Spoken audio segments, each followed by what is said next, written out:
Bismillahirrahmanirrahim, ladies and gentlemen. Today the search for MH370 has been further refined. The international investigation team continue working to narrow the search area and shed further light on MH370's flight path.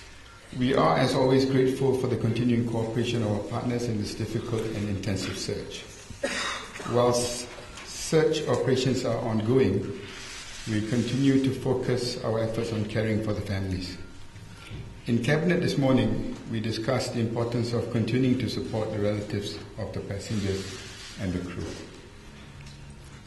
On Monday, the Prime Minister announced that based on new data analysis, Inmarsat and the AAIB had concluded that MH370 flew along the southern corridor and that its last position was in the middle of the Indian Ocean, west of Perth.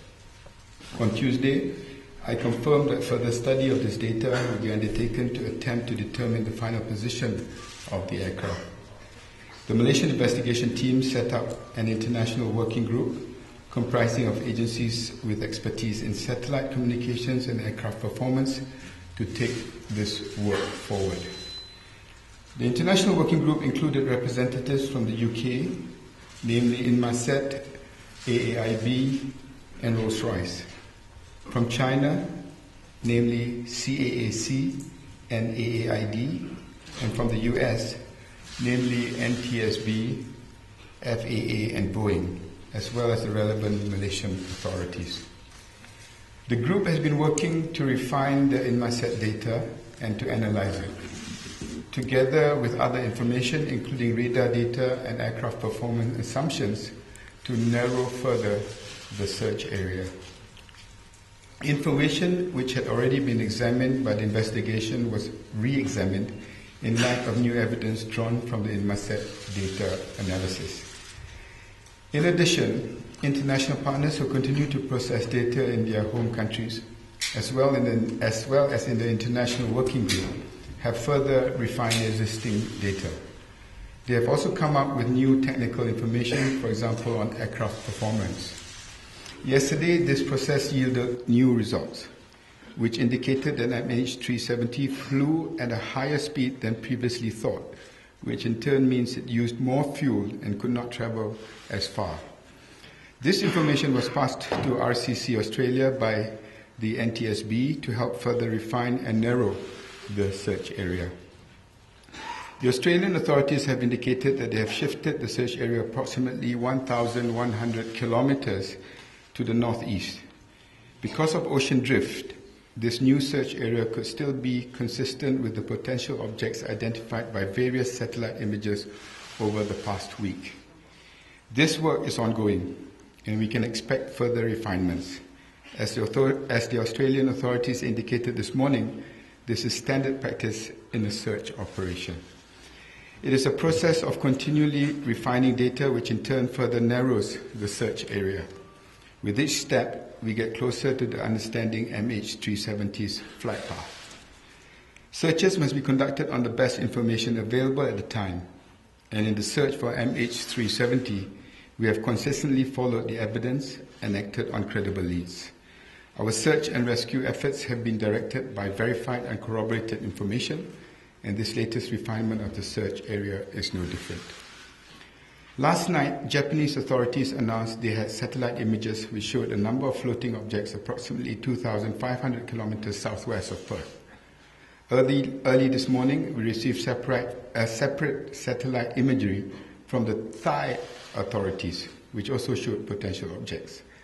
These new satellite images joined those released by Australia, by China, by France, and Malaysia, all of which are with RCC Australia. The range of potential objects and the difficulty in re-identifying them shows just how complex this investigation is. We remain grateful to all our partners for continuing to assist in the search operations.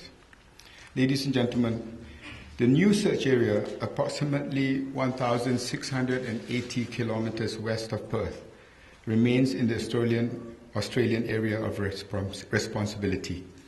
Australia continues to lead the search efforts in this new area, and the Australian Maritime Safety Authority gave a comprehensive operational update earlier today. As more information emerges, they will be issuing frequent operational updates, including on assets deployment. I would like to echo their statements that the new search area, although more focused than before, remains considerable, and that the search conditions, although easier than before, remain challenging. For the families of those on board, we pray that further processing of data and further progress in the search itself brings us closer to finding MH370. Thank you. So far, Boeing has not provided any form of funding, but they are in full cooperation with the investigation team and ourselves as well in trying to find out what happened to MH370. We are obviously talking to the various legal parties, all right, and also the families on this. So far, what we have been requested is actually, especially by the family members, to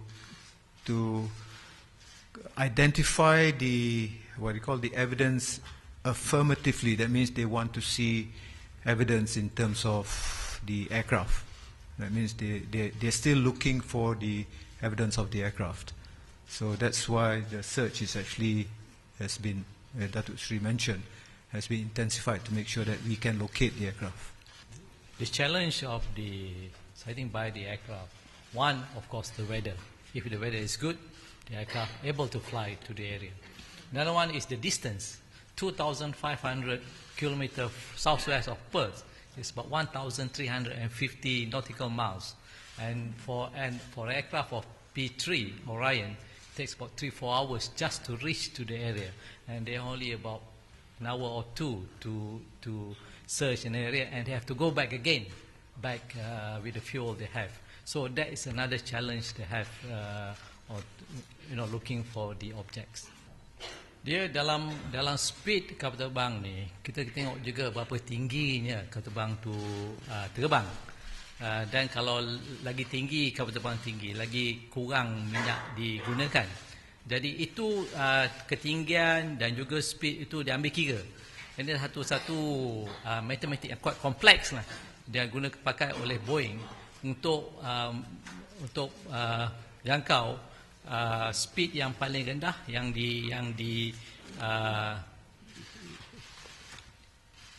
dikalkulate oleh Boeing dan paling tinggi. Jadi kalau digunakan speed yang baru ni